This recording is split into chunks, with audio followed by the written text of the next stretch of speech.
Doctor Ramiro García, qué gusto saludarlo. Bueno, lo veo en imagen congelada, me alegra verlo y también saludarlo. Queremos abordar, Ramiro, con usted una lectura, una primera lectura sobre el resultado de este proceso electoral. Analizar en las condiciones y escenarios en que se llevó adelante este proceso electoral, los resultados y finalmente los desafíos que tiene Daniel Noboa en su segundo periodo presidencial. Buenos días y bienvenido, Ramiro. Buenos días, Tarek. Muchas gracias por la invitación. Un saludo para todos los oyentes. Realmente ha sido un resultado sorpresivamente amplio. No se esperaba un margen de estos. Creo que ni el gobierno en la mejor de sus expectativas, pues esperaba un resultado así. Es evidente el rechazo mayoritario que genera el correísmo, independientemente de quién sea el oponente al correísmo, pues está claro que tienen una fuerza electoral importante, pero pero que evidentemente pues no les alcanza como para llegar a ocupar la presidencia de la República. Por tercera vez, Ramiro, la Revolución Ciudadana pierde un proceso electoral para la presidencia de la República, pero mantiene su nicho de representación a nivel de la Asamblea Nacional. ¿Cuáles son los desafíos de gobernabilidad que podría tener y que debe enfrentar Daniel Noboa? Mire, yo creo que el primer problema que tiene este gobierno es el gobierno mismo. Es El decir, gobierno. es el propio gobierno. Este es un gobierno que muchas veces se hace oposición a sí mismo. Pero le ha Y yo dado creo que, resultados, pues. bueno, a ver, depende, ¿no? Contra quién se tiene que enfrentar. Es decir, ha tenido una candidata bastante, digamos, bastante fácil de enfrentar, con muchos errores de la candidata y de su entorno, errores inexplicables, que, bueno, bueno, como digo, inexplicables, ¿no? O sea, ¿qué necesidad había, por ejemplo, de hacer una entrevista, Rafael Correa con Patiño, 10 días antes de las elecciones, hablando en contra de la dolarización? Que alguien me explique cuál era el sentido de la oportunidad en lo político de hacer esto, por ejemplo. Ujú. Que salga un par de señoras como Paola Cabezas y no me acuerdo la otra asambleísta, a hablar de una dolarización a la ecuatoriana, sin tener la más remota idea de lo que estaban diciendo. Ujú. Porque, ojo, o sea, no es que estas señoras eran las voceras en lo económico de la Revolución Ciudadana, no. O sea, salieron un par de señoras de buena, digamos, de buena voluntad a hablar sobre temas que no tenían la más remota idea y, claro, por supuesto, afectaron muchísimo a la candidatura. El tema de los audios Pero, de Verduga, pues yo creo que también fue un factor que incidió en la decisión del electorado y errores propios de la misma candidata, ¿no? ahora, La pero, a ver, candidata. pero, Ramiro, yo coincido plenamente que se han cometido errores en esa tienda política en el proceso de campaña. Pero tal vez será que es una candidata marioneta y que tiene el titiritero, ¿no? Que mueve los hilos, ¿no? De su propuesta, de su campaña y que esto generó todas estas inconformidades dentro de la campaña. Mire, o sea, la señora nunca pudo sacarse de encima la imagen de marioneta de Rafael Correa. Es decir, Perfecto. ese papel nunca, ese es un papel del que nunca pudo sacudirse. Ujú. Y creo que eso a la final pues le terminó costando también mucho la presidencia de la República. Ujú. Eh, y por varias razones. Algunas que no son ni siquiera culpa de ella. Por ejemplo, es evidente, pues fue evidente su falta de preparación, su falta de formación profesional y académica. Una persona que, o sea, a ver, compare usted, por ejemplo, lo que pasa en México con Sheinbaum y López Obrador, ¿no? Entonces, claro, a Sheinbaum le acusaban de ser un títere de López Obrador, pero Sheinbaum es una persona con una formación académica vasta, con un discurso político súper estructurado, y eso le permitió llegar. Acá, nuestra Luisa, pues, tenía una cantidad de huecos en su discurso evidentes. No podía, no, o sea, si yo le pregunto a usted, ¿qué fue exactamente lo que ella proponía, por ejemplo, en materia de educación pública? ¿O qué fue exactamente lo que ella proponía en materia de salud pública? ¿Qué proponía ella en materia de seguridad social? Ujú. ¿Qué proponía ella incluso en el tema de seguridad ciudadana? Y resulta muy difícil establecer, eh, depurar su discurso y encontrar la propuesta. Y a la final, quien hacía las propuestas y, y establecía las líneas del discurso era Rafael Correa. Entonces, claro, ahí resulta muy difícil, pues, eh, establecer una línea que separe la propuesta de la candidata de la propuesta del titiritero. Y yo creo que eso terminó costándole mucho eh, sus posibilidades de llegar a la presidencia de la Correcto. República. Ahora, Ramiro, miremoslo del otro lado. ¿Qué cosa o qué elementos jugaron a favor del candidato Noboa cuando el relato de que se iba a llegar en este balotaje en la segunda vuelta a una elección cerrada, casi en un empate técnico? Porque esto es lo que todos estábamos pensando, es lo que se había un poco posicionado. Sin embargo, hoy vemos una diferencia casi de 12 puntos. No hay duda de que se rompió ese relato, pero tal vez lo modificó algún comportamiento o política de gestión de campaña o de poder, porque era candidato a presidente, que modificó, ¿no? Ese relato. ¿Qué cosas pudieran haber influenciado? Porque esto es un aprendizaje. Mire, ah, yo creo que si hay algo que queda claro después de estas elecciones es el hastío del electorado de esta dicotomía correísmo-anticorreísmo.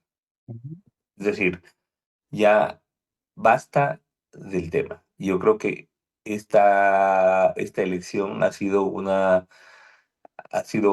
pues, tiene un mensaje claro y es ya suficiente del correísmo como opción nacional.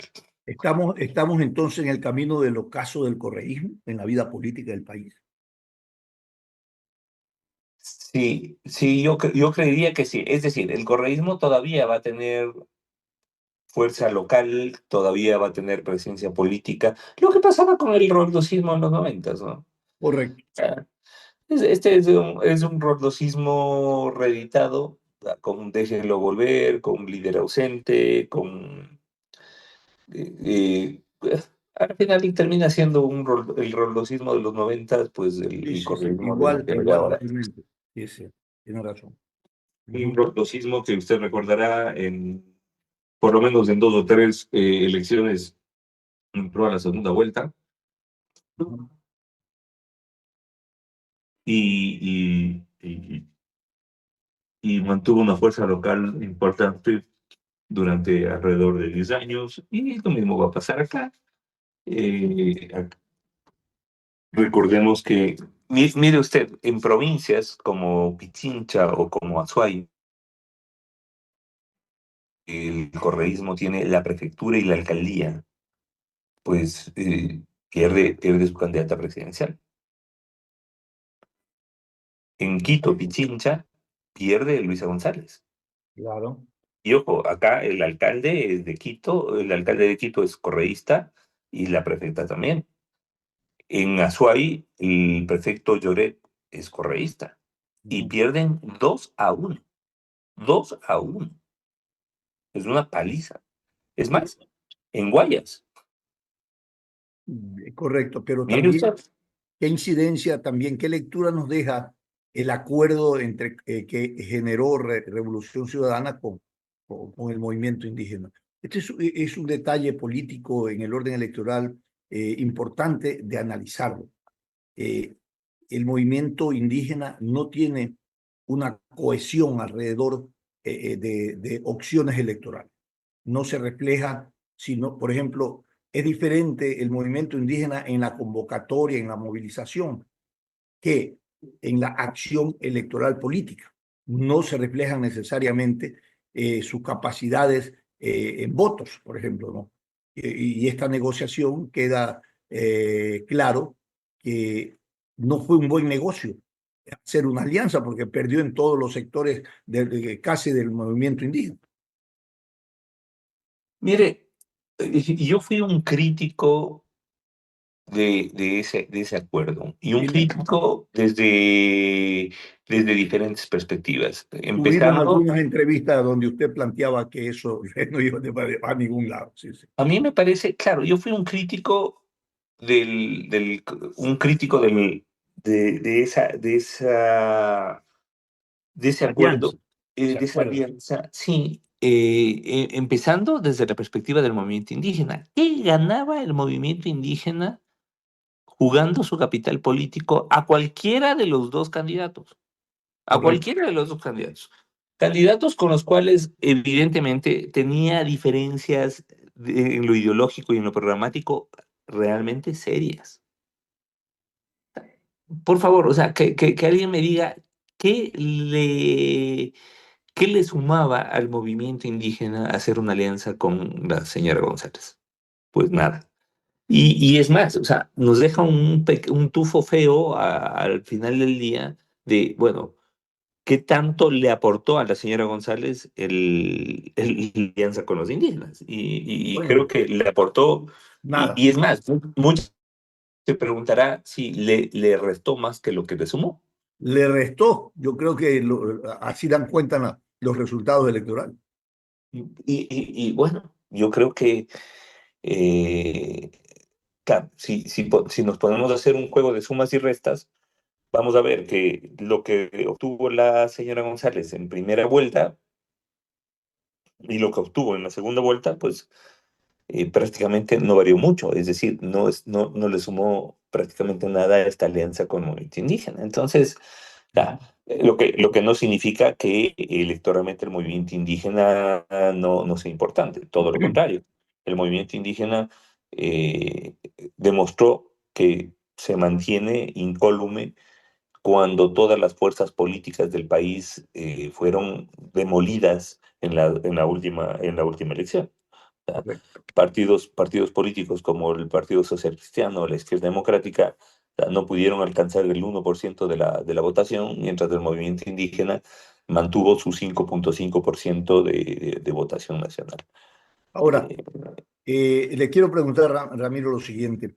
Eh, la agenda de impunidad que ha venido exhibiéndose o denunciándose por parte que tiene en carpeta Revolución Ciudadana, ¿la puede insistir e impulsar todavía desde la Asamblea Nacional? ¿Tiene espacio para eso con el bloque de representación que tiene?